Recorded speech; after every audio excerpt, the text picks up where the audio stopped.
Hi guys, what's up? Magandang umaga po sa atin. This is Alvin Villanaba. This is my farming dragon fruit. Kumbaga pa, ina-update ko yung mga bunga ng ating mga dragon fruit. Kaya nakakatuwa lang ngayon kasi grabe, ang daming buds na tumambad sa ating mga dragon fruit ngayon guys.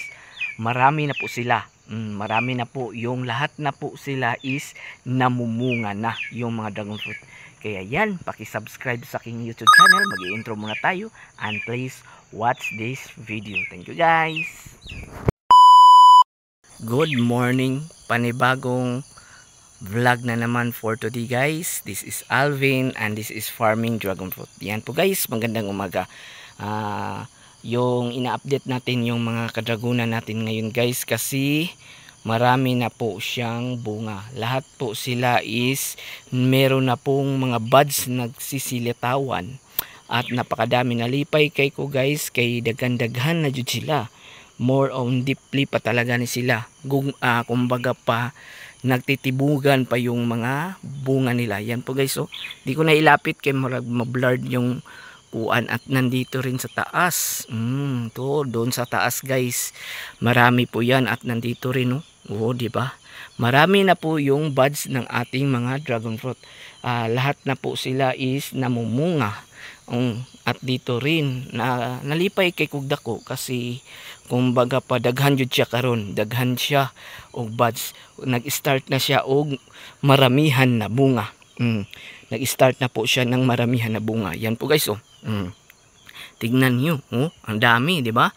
Sa isang stalk, madami po 'yan. At dito rin natin yan. At dito mamayang hapon is dito tayo matulog siguro kasi madami na po yung bunga ng ating mga dragon fruit. Daghan sila guys, promise. Daghan sila, sana hindi ito ma-abort. Hindi talaga ito ma-abort guys, oh. Dami na nila guys. At yung iba is nabubuhay na rin. Nabubuhay na rin. Padaming padami yung mga buds ng ating mga dragon fruit. Grabe, oh, padaming padami. Nasa taas yung iba. Dito rin, oh, daghan na sila guys. Oh, dito rin. Yung iba is malalaki na. At a great day lang ngayon is may magpa-flower bloom. Ito yung kukunin natin yung pollination nito guys. Baka mamayang alas city, dudak ko mga alas city is kukunin natin itong pollen para ma-transfer doon sa ating orange nga variety nga kailangan siya i-pollinate. Yan po guys, oh. Yan, laki na po yung mga dragon fruit natin. Dami pong mga buds guys, madami po. At dito rin, oh. Kukuha lang at tayo ng pollen dito. Oh. Yan po, oh. Nasa taas, oh, guys, oh. Daghan kayo na siya guys, oh. Oh, nasa taas, marami. Marami, oh, napadyan daw, daghan kayo. Yan po, yung uban is nagsisilitawan na talaga. Malalaki na po yung iba. Is nasa more than 100 pieces or more than pa, mga 150 siguro nga mga pieces nga buds sa ating mga dragon fruit. Dami po nila mga buds guys, madami po. Madami po nagsisilitawan ng mga buds. Ayun na, pasa doon sa kalbila. At yung mga passion fruit natin guys, ang dami rin nila. Ang daming flower, pero medyo lang ako na dismaya sa passion fruit natin ngayon guys. Baka po kahit napulinit na natin sila is hindi pa rin sila nabubuo ng bunga. Baka baguhan lang siguro or sa overloaded na nila nga mga kuan guys. Overloaded na mga bulak kay dagan sa kasi bulak eh. Maraming bulak guys, so. Maraming bulak. Maraming bulak na ating kuan. Grabe nga bulak banggod mo lang siguro siya, malaglag siguro siya. Pero na may uban nga mabuhi yan, oh. Oh, may tatlo.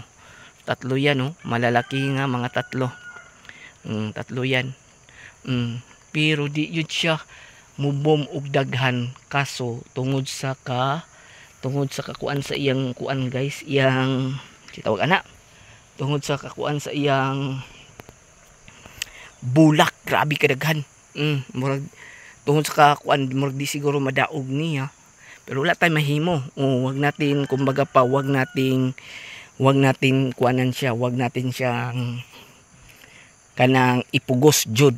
Kung malaglag is wala tayong magawa. Kailangan talaga. Ang dami niyang buds. At yung dragon fruit natin ngayon is madami.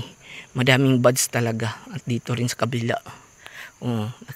madami ring buds na nagsisilitawan na. Kaya excited guide ako. Excited oh. Yan po guys oh. Now, yan. Kaya I'm so excited. Lahat po dito, marami na po siyang mga buds nagsisilitawan ngayon.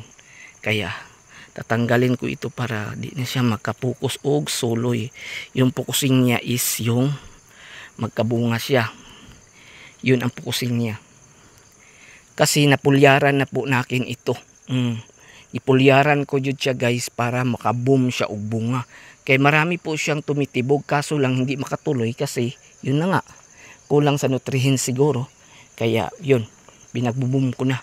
Madami siyang bunga talaga. Madami siyang bunga. Kaya yun. Dito na lang po tayo sa ating farming. Farming dragon fruit. Paki-subscribe naman dyan.